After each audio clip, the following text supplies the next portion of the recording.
7 جون 1981 آسمان صاف تھا، اتوار کا دن تھا اور بحیرہ احمر پر موجود اسرائیلی شہر ایلات کے ساحلوں پر سائلوں کی چہل پہل تھی۔ یہ جرمن اور اسرائیلی شہری یہاں اتوار کی چھٹی منانے آئے تھے، اس بات سے بالکل بے خبر کہ ان سے محض 20 کلومیٹر دور اسرائیلی ایئر بیس میں ہلچل مچی ہوئی ہے۔ ایسا لگتا ہے گزشتہ 24 گھنٹوں سے یہاں موجود ہر ملازم بہت ہی زیادہ مصروف ہے۔ اتوار کا دن یہودی مذہب میں سوات کا دن ہوتا ہے، جس میں عام چھٹی ہوتی ہے اور ہر فوجی افسر بھی چھٹی پر ہوتا ہے، لیکن اس اتوار ایسا نہیں تھا۔ جس مشن کے لیے تیاریاں جاری تھی، سوائے ان کچھ افراد کے جو اس میں براہ راست حصہ لے رہے تھے، اور کسی کو اس کا علم نہیں تھا۔ ٹیلی فون کی تمام لائنز کٹ چکی تھی، اس ایئر بیس سے کوئی بھی باہر سے رابطے میں نہیں تھا۔ اسرائیلی موساد کے جاسوس سول کپڑوں میں ملبوس ہو کر ایئر بیس کے باہر چکر لگا رہے تھے۔ سیکیورٹی ایجنسیز نے اس ایئر بیس کو پوری طرح سے گھیرے میں لے رکھا تھا۔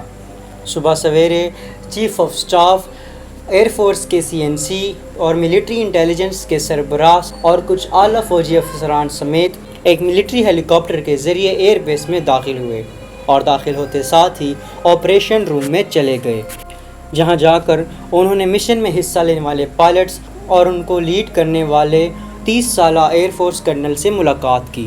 یہ مشن اس سے پہلے 2 دفعہ بالکل آخری لمحات میں کینسل ہو چکا تھا، لیکن اس دفعہ انہیں یقین تھا کہ یہ کینسل نہیں ہوگا۔ اعلیٰ ملٹری افسران نے مشن میں حصہ لینے والے پائلٹس کو بریفنگ دیتے ہوئے سمجھایا کہ یہ مشن اسرائیل کی بقا کے لیے کتنا زیادہ ضروری ہے۔ یہاں یہ سب باتیں چل رہی تھی اور باہر ہینگرز میں لاتعداد ٹیکنیشینز مشن میں حصہ لینے والے طیاروں پر کام کر رہے تھے۔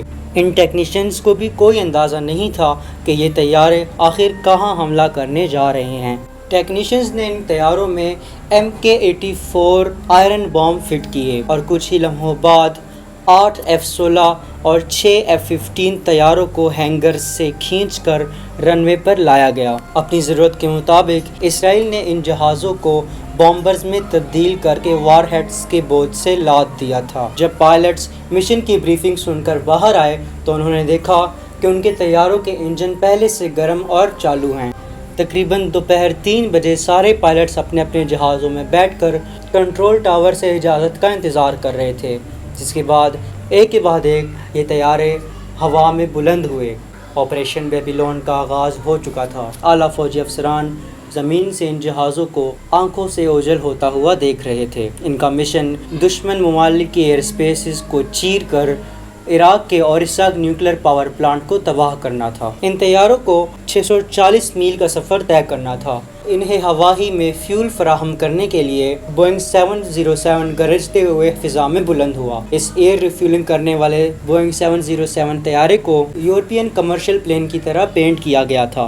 بحیرہ احمر پر پکنک منانے والے لوگوں نے ان جہازوں کو گرجتے ہوئے ایک نامعلوم منزل کی طرف جاتے ہوئے دیکھا، لیکن کسی نے ان پر دھیان نہیں دیا۔ بموں کے بوجھ سے لدے ان جہازوں کو نیچے پرواز کرتے ہوئے بہت دقت ہو رہی تھی۔ کچھ ہی دیر بعد یہ عرب کے ایک صحرا میں داخل ہوئے۔ ان میں سب سے آگے F-15 طیارے تھے، جن کا مشن تھا F-16 طیاروں کی حفاظت کرنا۔ اچانک ان سب نے پرواز کی بلندی مزید کم کر دی اور اب یہ صرف اور صرف زمین سے 60 فیٹ بلندی کی سطح پر پرواز کر رہے تھے، اور سعودی عربیہ اور اردن کے ریڈار سسٹم سے بچنے کے لیے یہ بہت زیادہ ضروری بھی تھا۔ اور کہا جاتا ہے کہ اس وقت ایک سعودی ایواکس طیارہ بھی ہوا میں گشت کر رہا تھا، جسے ایک امریکن پائلٹ اڑا رہے تھے، جس کا صاف مطلب یہی بنتا ہے کہ امریکہ کو پہلے سے اس مشن کا پتہ تھا۔ طیاروں کی ریڈیو ابھی بھی ریڈار سسٹم سے بچنے کے لیے خاموش تھے۔ تقریباً شام کے 5 بجے یہ اسرائیلی جہاز سعودی عرب کی ایئر اسپیس کو عبور کر کے عراق کے اندر انٹری کر چکے تھے۔ ان کی نظریں ریڈار پر مرکوز تھی تاکہ دشمن کی طرف سے کسی بھی مزاحمت کا بروقت پتہ لگایا جا سکے۔ عراق کا ڈیفنس سسٹم سو رہا تھا۔ ان کی خوش قسمتی کہ انہیں کسی بھی قسم کی مزاحمت کا سامنا نہیں کرنا پڑا۔ اسرائیلی بوئنگ جہاز نے ایک آخری دفعہ انہیں ہوا میں فیول فراہم کیا اور خود شام کی فضائی حدود سے ہوتا ہوا قبرص جا پہنچا۔ جیسے ہی یہ پائلٹس عراق کی ایک جھیل کے اوپر پہنچے، ان میں سے 4 F-15 طیارے 20,000 فیٹ کی بلندی پر چلے گئے اور باقی کے 2 F-15 طیارے 25,000 فیٹ کی بلندی پر چلے گئے۔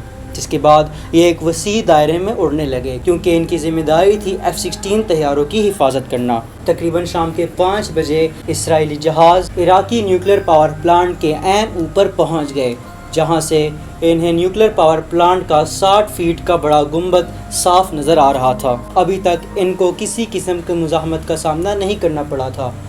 عراق کی طرف سے نہ تو کوئی سیم میزائل فائر ہوا اور نہ کسی توپ کی گنگرج سنائی دی۔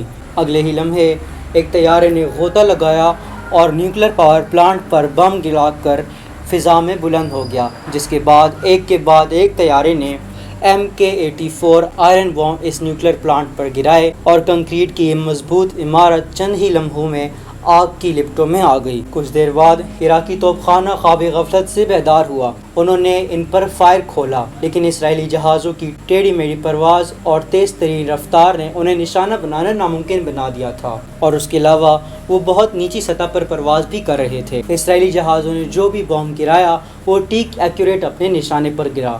دنیا اس مہارت پر حیران ہوئی۔ میرے ہم وطنوں، اس مشن کی تیاریوں میں ایک اسرائیلی صحرائی علاقے میں نیوکلیر پاور پلانٹ کا ماڈل بنا کر اس کے اوپر بمباری کی زبردست مشقیں بھی ہوئی تھی، جس کی وجہ سے یہ مشن بہت ایکوریسی کے ساتھ کمپلیٹ ہو رہا تھا۔ کچھ فرانسیسی نیوکلیر سائنٹسٹ جو فاصلے میں حفاظت سے کھڑے تھے، نیوکلیر ری ایکٹر کے گنبد کو پھٹتا ہوا دیکھ رہے تھے۔ عراقی نیوکلیر پاور پلانٹ بری طرح سے تباہ ہو چکا تھا، کوئی ایک مشینری بھی سلامت نہیں بچی۔ بمباری کرنے والے آخری طیارے کے جانے کے بعد ایک F-15 طیارہ دوبارہ سے نمودار ہوا۔ اس طیارے نے طیارے میں موجود انفرا ریڈ آلات کا استعمال کر کے تباہ حال دھوئیں اور آگ کی لپٹوں میں گرے ہوئے عراقی نیوکلیر پاور پلانٹ کی ویڈیو چند ہی سیکنڈ میں بنا لی، اور منظر کشی کرنے کے بعد باقی طیاروں کے ساتھ اسرائیل کی طرف بھاگ پڑا۔ سارے طیارے تیزی سے اسرائیل کی طرف واپس بھاگ رہے تھے، اپنا بوجھ ہلکا کر کے۔ یہ خاصے تیز اور اونچی پرواز کر رہے تھے۔ اونچی پرواز کرنا واپسی میں ان کی مجبوری تھی، کیونکہ ان کو ایئر ریفیول کرنے کے لیے اب کوئی نہیں آنے والا تھا۔ ان کے واپسی کے سفر میں عراقی، اردنی اور سعودی عربیہ کے ایئر ڈیفنس سسٹم نے انہیں ڈیٹیکٹ بھی کیا، لیکن یہ اس قدر ناقص اور گھٹیا ایئر ڈیفنس سسٹم تھا کہ ان میں اس قدر صلاحیت نہیں تھی کہ ان طیاروں کو مار گرائے۔ شام کے ٹھیک 7 بجے پہلا F-16 طیارہ اسرائیل کے ایئر بیس پر لینڈ ہوا، اور تقریباً 10 منٹ بعد باقی سارے طیارے بھی اسرائیل کے مختلف ایئر بیسز پر لینڈ کر چکے تھے۔ آپریشن بیبیلون 100 منٹ میں کمپلیٹ ہو چکا تھا، اور تل ابیب میں اسرائیلی وزیر اعظم اپنی پوری کابینہ سمیت اپنی رہائش گاہ میں مشن کے اپڈیٹ کا بے چینی سے انتظار کر رہے تھے۔ اچانک فون کی گھنٹی بجی، سب نے فون کی طرف دیکھا، اور اسرائیلی وزیر اعظم کو چیف آف سٹاف نے فون پر بتایا کہ مشن کمپلیٹ ہو چکا ہے اور سارے پائلٹس حفاظت سے لینڈ کر چکے ہیں۔ اسرائیلی وزیر اعظم نے یہ خوشخبری اپنے وزیروں کو سنائی اور جشن کا آغاز ہوا۔ سب کو اسرائیلی برانڈی پلائی گئی۔ وہاں تل ابیب کی فضا میں لینڈنگ سے پہلے فتح کی خوشی میں 2 F-15 طیارے کلا بازیاں کھا رہے تھے، اور اگلے لمحے ان دونوں طیاروں نے نہایت تیز رفتار پکڑ کر ساؤنڈ بیریئر توڑے، جس سے ہوا میں سونک گرج پیدا ہوئی۔ خوشی میں کلا بازیاں کھاتے اور ایئر بیریئر توڑتے ان جہازوں کو زمین سے سویلینز دیکھتے ہوئے بالکل بے خبر تھے کہ یہ آخر کیا کر کے آئے ہیں۔ آپریشن بیبیلون عام انتخابات سے ٹھیک پہلے کیا گیا تھا۔ ماہرین کا کہنا ہے کہ اگر اس حملے کو مزید لیٹ کیا جاتا تو نیوکلیر ری ایکٹر کام کرنا شروع کر دیتا، جس کے بعد اگر یہ لوگ ری ایکٹر تباہ کرتے تو 100% تابکاری کا خطرہ تھا۔ وزیر اعظم بیگن نے اپنی الیکشن کمپین میں آپریشن بیبیلون کا خوب سہارا لیا، جگہ جگہ اس کے پوسٹرز لگوائے۔ میرے ہم وطنوں، انہوں نے اپنے ایک بہت بڑے دشمن کو نیوکلیر پاور بننے سے روک دیا، اور ان کا اگلا نشانہ تھا پاکستان، اور اپنے دوست بھارت کے ساتھ مل کر انہوں نے آپریشن بیبیلون جیسے ایک اور مشن کی پلاننگ شروع کی۔ اس کے بعد کیا ہوا، جانیے اگلی ویڈیو میں۔